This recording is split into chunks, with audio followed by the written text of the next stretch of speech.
Hello, Matt Kelly here. I hope you're all doing good. In light of recent events, nobody's able to go out and play gigs anymore, so a few options. People have been playing gigs on Facebook and that kind of thing. One option I thought of was to write a story about a gig, which never happened, pure fiction, but in the hope that you'll like it. It kept me entertained to write it, so I hope you do like it. And here we go. It all started when a chap called Stevie emailed me and he said, "Hello Matt, we'd love you to come and play at our gig. We want you to bring the pizzazz to our show." Now, I don't think me and pizzazz have ever been mentioned in the same sentence before, so I was quite taken with this. And you can only tell so much from not speaking to the person, just an email, but the big orange capital letters did go to emphasise the pizzazz somewhat. So, you know, if it's pizzazz he wants, it's pizzazz I can do. So, got my gold blazer dry cleaned ready. But I'll be honest, I mistook it to start with. I thought he was wanting me to bring pizzas. I misread it. I thought it was going to be like a faith supper. It was only when I emailed him back, also in big capital letters, but I chose green for mine, to ask if I needed to include a gluten-free option. Then we realised the mistake, so we went from there. But it was quite a big gig this actually, because on the bill also, I don't know if you remember a band called Feeder. Well, it wasn't them, but it was in fact a Swedish Feeder tribute band. I say band, just one lady called Frida, who she sang and she had a CD player. But I don't want to talk about that too much. There'd obviously been some money spent at this gig because outside, as well as the music, outside there was this big fun fair setup, the centrepiece of which was this big huge log flume you could go on should you wish and get completely drenched. You know, they had really splashed out. And it was the kind of gig also that they'd ask you if you wanted anything, bring in like a rider. So I shot myself in the foot with this in a way. I requested some after 8 minutes, but I was there by 4:30, so had ages to wait for them, but it didn't matter too much because the food at this thing was spectacular. What it was basically, a range of burgers and sandwiches and wraps, all dedicated to a different musical act. So for example,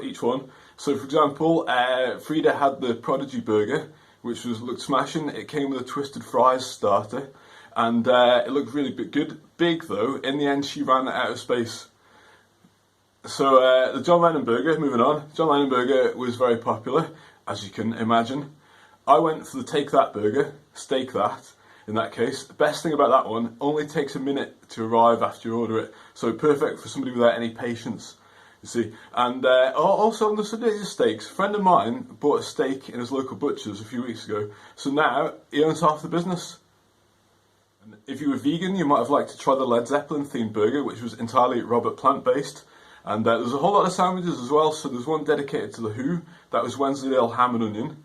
The jam, self-explanatory, but strawberry jam I think. There's one for Westlife, which is pure cheese. The best one to go for I'd reckon was the S Club sandwich, with its combination of 7 different fillings, although if you ordered it slightly later there's only 6 fillings.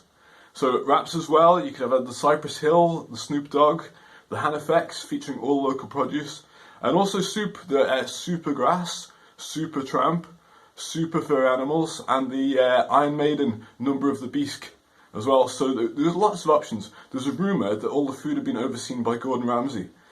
In fact, it was just Gordon from Ramsay, but he was really good. He swore just as much, and he's a bit of a pioneer actually, Gordon. I don't know anybody else that can cook fast food in a slow cooker. He's a genius. So between all that, all the food, all the entertainment, all my gluten-free pizzazz, and all the Frida played a blinding set, and to finish, special guest star, Yorkshire's premier tribute act, Harry Manilow, who was smashing, you know, did all the classics, did Copacabana of course, although his version was all about his favourite restaurant in Bradford, which is a bit different.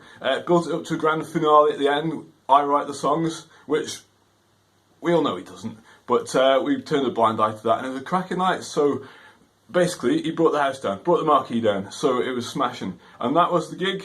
And I hope you liked it, and I hope you're still watching at this point as well, because if you were, I've got a few other things on the go. I'm currently writing a novel, which I'm hoping is going to be finished in a few years.